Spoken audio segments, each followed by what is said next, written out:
Hey everybody, it's Hussein Kabani, your favorite broker, and I'm here to let you know that the real estate market is hot. Whenever this happens over here, we end up getting into multiple offers. Right now we're in a position where inventory has started to kind of build up again and people are starting to come out. So obviously the COVID period right now we're recording, mid-June-ish. It's not over and there's talks about a second wave, but what's been happening right now is that people are coming out to the market again. People are feeling more confident about being out there and looking at homes. And I think the other thing that's happened is that where we typically would have got our spring lift, it's basically been kind of carried forward until now. The spring market would have started off in kind of mid-March-ish, early March. It started, it got cooled off very quickly because of this lockdown. And now I would say since probably mid towards end of May, everything has started to really pick up. So we're almost kind of mid-June right now. And it's going really, really hot right now. How long this is going to go, it's really hard to say. If I was to guess, I would tell you maybe September, October-ish, but who really knows how this is going to pan out? There's so many different variables that we don't know how it's actually going to work. But ultimately, this video is going to be about multiple offers and how to kind of try to navigate yourself around multiple offers and how to win. And I would say maybe not necessarily how to win the offer, but how to win in a sense of not getting ripped off even, okay? Because there's a lot of emotions that actually come into play and you have to understand a lot of different things at the same time. And when you're working with a well-qualified agent, they should be able to bring a lot of these things in light, but ultimately it's gonna remain in your court whether you wanna pull the trigger or not.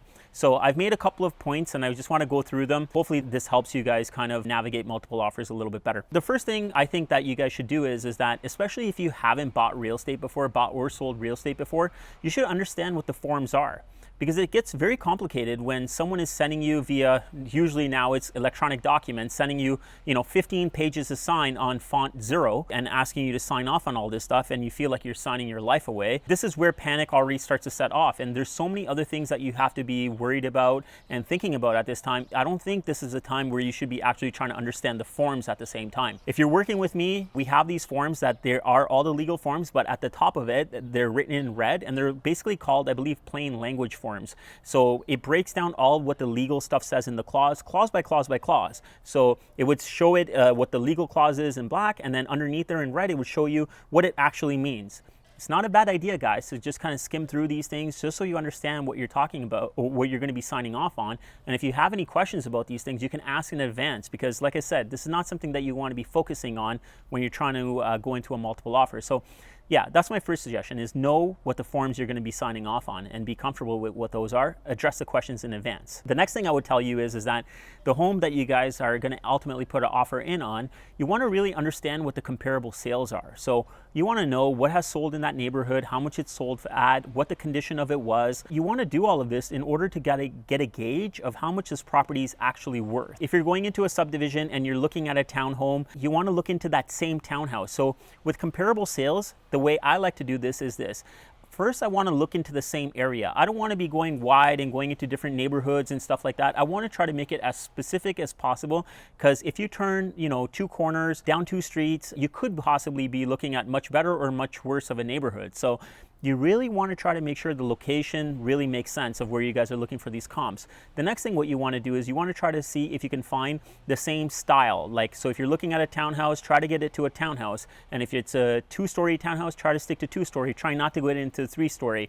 It doesn't make sense to try to comp to a detached house when you're looking at a townhouse, because you're going to probably overpay for it. So you want to look at the area, you want to look at the type of property it is, you want to look at the age of it, and you want to look at the finishes, and including whether it has a finished basement or not, okay? So all of these things are going to have plus or minus value factors to these properties. The next thing I would say is that you want to already, I would say, in your mind, have an idea of what you want to pay for this property. I'm not saying it has to be like a very strict number, but I'm thinking that you have to have an idea of somewhere where you kind of want to be on this, because the worst thing that can happen is that during this multiple offer situation, you're going in and you start throwing numbers out there and you possibly commit to paying more than what you expected to, and you end up having buyer's remorse, and that can have a lot of other implications in the future. So I would say that you want to kind of have an idea of what you want to pay for this property. If you're looking at a property that's listed at $599 and you see all the area sales being $635 or $650, somewhere in that price range, and you're going to have a bunch of offers come into it, and the range is $635 to $650, and you really like the house, I wouldn't say it's unreasonable to pay maybe $660 for it. Maybe you have to pay a little bit more than the past comp. But personally, I don't think you should be the guy paying the $700,000 for this property, because I think you'd be overpaying at that point. The catch to all of that, guys, also is that if somebody does come in and pay that $700,000 when the comps are sitting at $635 and $650,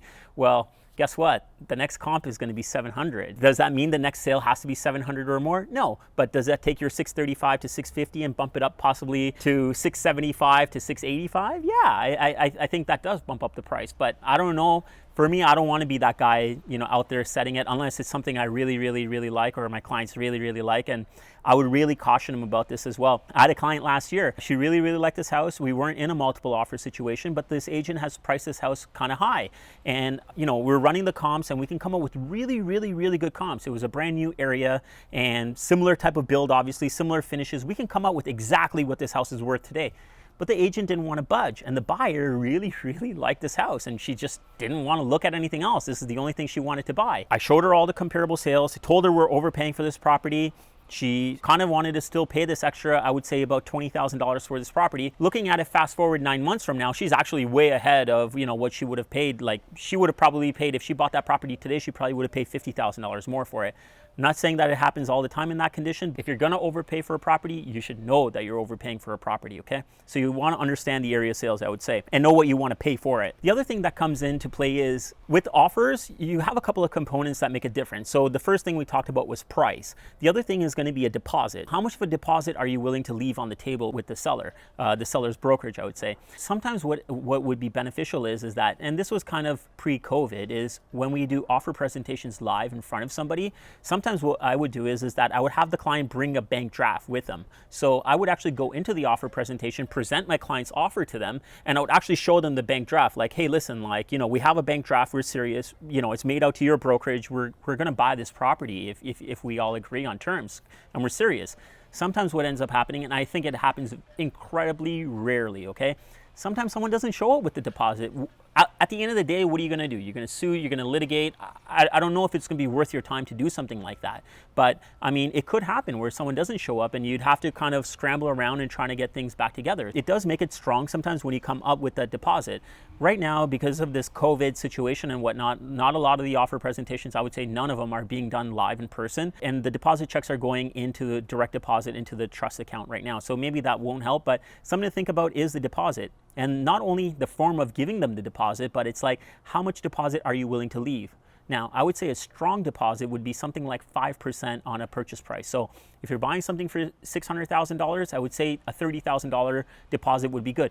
Does that mean that you can't get away with giving a $20,000 deposit? Absolutely, it's worked lots of times, maybe even less. But if you really want to go in strong and if you have the ability to do it, a $30,000 deposit on a $600,000 purchase would look pretty strong to a seller. The other thing around the deposit is that, say for example, you've already sold a property. A good idea is to walk in with your sold MLS listing and say, hey, here's my MLS listing. I've sold the property. You can check. This is what I paid for it. This is what I sold for it. Here's my mortgage statement, so you can understand that there's equity in here. There's money. What we're trying to do over here is that we're trying to make the seller feel comfortable with working with us. Sometimes what can happen is that we got offers that are kind of similar, conditions that are somewhat similar, and what it makes a difference is that how comfortable can you make the seller feel that you're going to be able to close the transactions. I really like, as much as possible, if I can do my offer presentation in person. I think I can convey my client's qualifications better that way, but also doing it online. These are all the things I like to kind of let the other agent know and present to their seller at the same time, just to make our case stronger. A deposit is something that you really want to think about. Remember, guys, the deposit has to be the next day. Say on Thursday night you go into a multiple offer situation and you get the house. Congratulations. Tomorrow you need the deposit into the trust account, okay? So it's 24 hours, you need it the next business day. And then we'll step into conditions. Conditions we write up in the Schedule A with all of our purchase agreements, okay? Typical conditions on a freehold property. I like to put in at least these three conditions, and the conditions would be condition on mortgage approval, condition on a home inspection, and condition on lawyer's review of the entire agreement. Typically these conditions are for 5 business days, okay? Now, when you guys go into multiple offer situation, there's, like I said, a variable, like a lot of different components that actually kick in, okay? There are people that come into offers and they don't have any conditions in their agreement. So they can kind of tell the seller that, hey, if you're going to sign this offer, you're going to have a done deal. And the reason they kind of do that is the way that these conditions are written, they're written to the absolute and sole discretion of the buyer. Say, for example, you thought you were going to get an interest rate of 0%, but the bank comes back and tells you, hey, it's 2.2, and you're like, well, I thought I was going to get 0. I don't want to move forward with this. That's how loosely these conditions are really written. I mean, that's outrageous to come out and say something like that, but I just want to try to illustrate to you guys that they're pretty loose conditions over here. So as much as possible, when it goes into multiple offers, if I was representing a seller, I would want to try to get a firm offer. And I'm sure on the other side, people, when I'm representing my buyers, I'm sure sellers are pushing for that as well. It doesn't always have to go out that way, but it does help your case. My opinion about removing conditions from an offer is very dependent on the individual's situation. If it's a first-time buyer going in and they need CMHC approval and whatnot, I'm very skeptical about it, right? Like, that buyer has to feel extremely confident with their financial position, what they're paying for the property, and I would tell them right up front that, hey, like, this is a risk at this point right now, and I can't make you make this decision, and it's up to you. But at the same time, like, I have other clients that have worked with me on multiple homes, and they go in firm on a price. This is their third, fourth house that they're buying with me, so I know their financial situation. We know they have money to put in, and they're probably walking in with 50, 60, 70% down payment on this property. So I feel very comfortable waiving the financing condition and not going in with one. And then you got to talk about home inspection. Now, home inspection again is different. If you have a brand new house, 0 to 5 years old or something like that, not to say nothing can go wrong with a 3-year-old home, I'd feel obviously a little bit more comfortable not having a home inspection condition on something like that versus, a 50, 60, 100-year-old home. Like, I would really want a home inspection on that. But again, it depends on the client. It depends on how handy they are, how well they can check it out. Another way of kind of going around this, and I haven't seen it happen a whole lot right now, is that people used to do pre-inspection. So before you actually make an offer, you would do a pre-inspection. But that also means that you're putting money out of your pocket right now to do this pre-inspection. Pre-inspection costs you anywhere between, $200 to $500, depending on who you hired and how thorough you want it to be. Conditions is something that would be on you. There is a form that I get all my clients to sign if they're going to go firm on an agreement. It's a OREA 127 form, and it basically acknowledges to the buyer that they are going into a firm and binding agreement, and they understand that they're going in without any financing, home inspection, or lawyer review. Circle back for a second, the lawyer review clause. So lawyer review clause I do have in my agreement, and sometimes I'm more willing to drop that only because I feel like I am pretty diligent when I'm writing these offers, and I don't really find a lot of holes that a lawyer can poke in my agreement.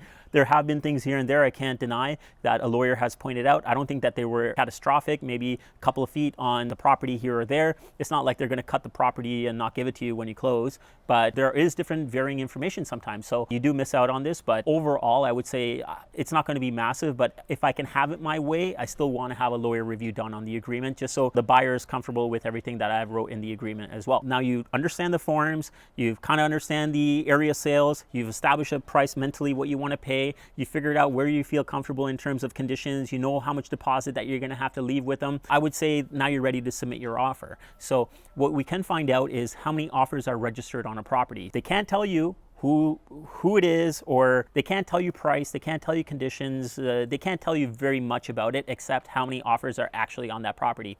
There's a form 801 form that we have to submit with all of our offers, and if there was ever a discrepancy, someone could go back and say, hey, I didn't feel like you had 26 offers like we did on one house in Oshawa that one of my buyers wanted to buy. Yeah, 26 offers, and then say you won that bid at 26 offers. I think the house was listed at 400 or something like that. It sold for almost like $600,000. You're the guy that paid 600 from 400 list price, and you were told 26 offers. So maybe in the morning you didn't feel so good paying $600,000 for this property, and you want to find out, did they really have another 25 offers? So that's a time where you could try to get the 801 forms to prove. So the 801 form would actually have the agent that brought forward the offer, who the buyers were, what time the offer was submitted, how the offer was submitted. So you have this type of information. Again, no details like price, closing, conditions, anything else like that. That's always undisclosed. Now that you're ready to put in this offer and you've got everything sorted out, what can happen is that when you make your initial offer, there could be multiple things that could happen after this in your multiple offers. And it all depends on the agent. There's no set rule of how they're going to handle this, okay? I've had situations where we've put in an offer and they're like calling me back and say, hey, great, thanks so much for your offer. We went with somebody else. Like, what do you mean? No chance? Like, I can't even improve? I was going to come up. You don't have a chance. Like, they could do it however they really want to do it. Some of them have come back to me 5 times and said, oh, we need more, a little bit more. I had an agent tell me to put a cherry on it. Like, we're not looking for anything crazy, just put a cherry on it.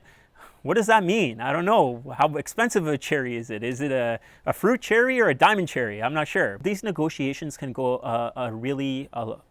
different ways, I guess what I can say. For my end, what I really try to do is I try to gauge the agent, and I'll ask them up front, like, how are you guys going to be able to handle this? Are you guys going to be going back to people? Are you guys doing best shot offer? If it was me as an agent and somebody asked me that question, I would tell them I'm going with the best offer. Why? Because I want to see everyone's best offer or how close they're going to get to their best offer. I'll still go back. And try to squeeze them for more. If I was the agent and I was being asked that, I would tell them.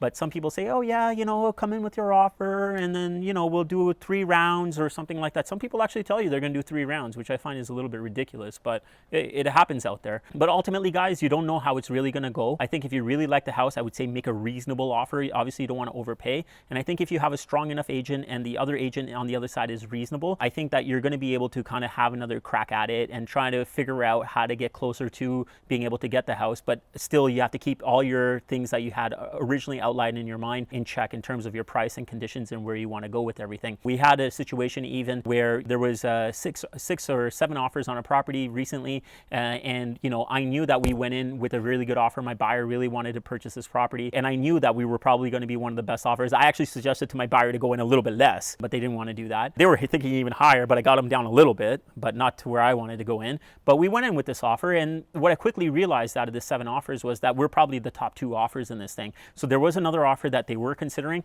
and just by having a conversation with the agent, I realized that we had a 2-day financing condition. That's it. So I removed it from 5 to 2-day financing condition because I really wanted to get the mortgage agent to take a look at this. What ended up happening was that I was able to have conversations with this agent enough, ask enough questions, and kind of pin them into a corner to let me know. They were asking me to remove this condition, and I said, hey, if I remove this condition, is this something that's going to really happen for us? And they basically said, yeah, you have a great probability of getting this done if you do this. I went back to my buyer. He's like, okay, you know what? It wasn't easy. I think they took 15, 20 minutes to think about it, and they said, okay, yes, let's remove this condition and let's move forward, and hopefully everything works out great for us. Great. So I go back to him, and the agent's like, well, it's you and this other person. Just do what you can. Let's get some improvement here. And again, I'm asking him, like, what do you mean? Like, we talked about this. Like, what kind of improvement are you looking for over here? And I went back to my buyer and I said, hey, like, I really feel like we got this, right? So it's up to you. There's a chance of losing it still, but I feel like we have it. It's your call. We can increase or decrease. And that basically just created a red flag for this buyer and said, hey, I don't want to move forward with this if this is what they want to do. I went back to the agent and I said, hey, listen, we're not sending you a revised offer. We're not sending you anything anymore. We've told you what we're willing to do. And it seems like, you guys have other intentions of playing these games, and my clients don't want to do that. And I understand what you guys are trying to do. So best of luck. We've told you what we're doing. So if you're interested in that, just send me the agreement revised back to what we've agreed to do, sign it back to us, and then we'll accept it from that point. So it actually ended up working out for us. So my point of telling you guys this story is that it goes many, many different ways. I've been involved with so many multiple offer situations on both sides, on the buyer and the seller side. So you just kind of want to work with somebody that understands this, and it's not going to kind of ultimately be there, I hate to say it again, to like maybe cash a commission check or get a commission check. You want someone that's going to represent you and will look out for your best interest. I wouldn't want to put anyone in a situation just because of a commission check, make them pay $5,000, $10,000, $20,000 more for a property just so I can be done with it and move on. I think that's the wrong thing to do, but hey, you know what? It kind of happens out there sometimes. These are the things that are happening out there in the market, and you want to be very cautious about going into multiple offers. I think you really want to have a good chat with your mortgage agent, make sure that you guys are qualified, set all your criteria in advance, contact me and get the plain language form so you understand what you're signing before you're actually signing it. And I think you guys would do really well. If you guys have any other questions about multiple offers, I've been told I talk really fast. So watch this again. But after that, guys, if you have any questions, feel free to reach out to me. I'm easy guy to find. Google my name, my direct number, email address is always on there. And I look forward to hearing from you guys. In the meantime, while you're out there bidding, and hopefully you're using me, I need you to remember one thing. Get Kabani, get sold. Sell it, sell it, sell it, sell it, sell it, sold. Sell it, sell it, sell it, sell it, sold. Sell it, sell it, sell it, sell it, sell it, sold. Sell it, sell it, sell it, sell it, sold.